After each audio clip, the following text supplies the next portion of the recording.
Всем привет! Меня зовут Марина, и вы на канале Russian Language Club, канале о русском языке и все, что с ним связано.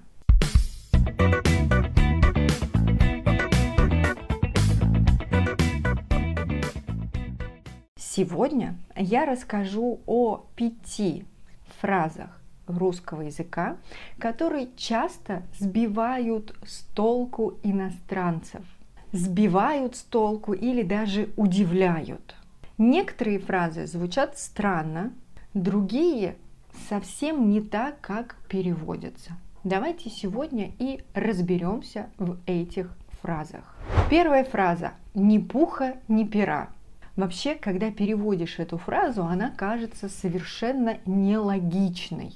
Ни пуха, ни пера. К чему это? Даже кажется, что это звучит как проклятие, а никакое не пожелание удачи, которое по факту именно этим и является.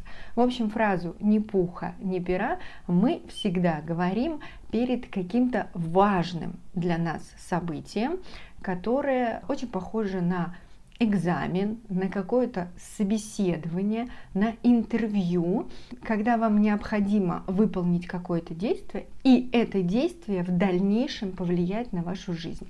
Ни пуха, ни пера – это пожелание удачи. И что больше всего удивляет иностранцев, на эту фразу «ни пуха, ни пера» тот человек, которому вы это желаете, будет вам отвечать «к черту».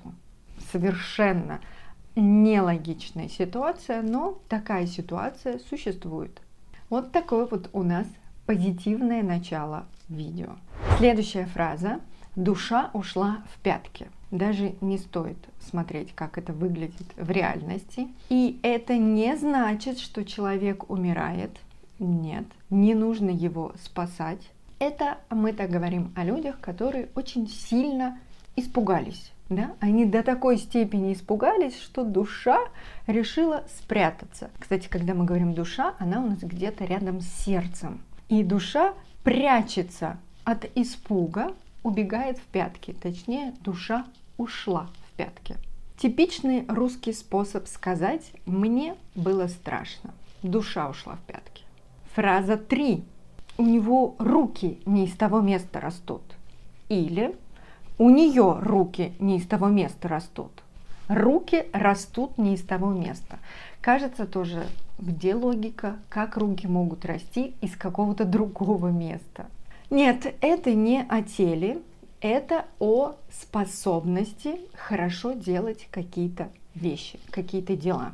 Анатомия в порядке. У всех русских все в порядке с анатомией. Просто человек делает что-то плохо, некачественно. Не умеет готовить, не умеет собирать, не умеет чинить. И вот тогда мы говорим, руки не из того места растут. Следующая фраза.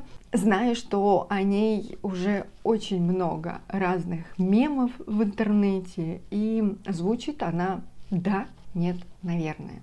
Да нет, наверное. Многие иностранцы поражаются, как можно одновременно говорить и «да», и «нет», и сомневаться, наверное. А в русском легко. Что? Да нет.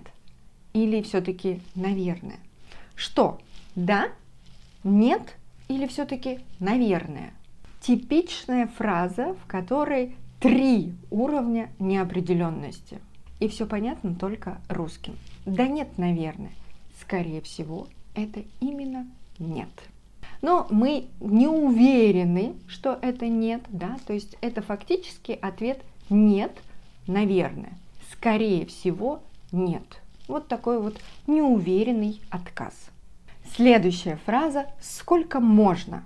Обычно иностранцы сразу, когда слышат эту фразу, говорят «что?». Что сколько можно? Где? Чего нужно посчитать? Но здесь ничего считать не надо. Эта фраза выражает раздражение, очень сильное недовольство. Сколько можно? К сожалению, иностранцы в данном случае не улавливают эмоции, только переводят. Сколько можно купить, сколько можно медлить, сколько можно посчитать и так далее.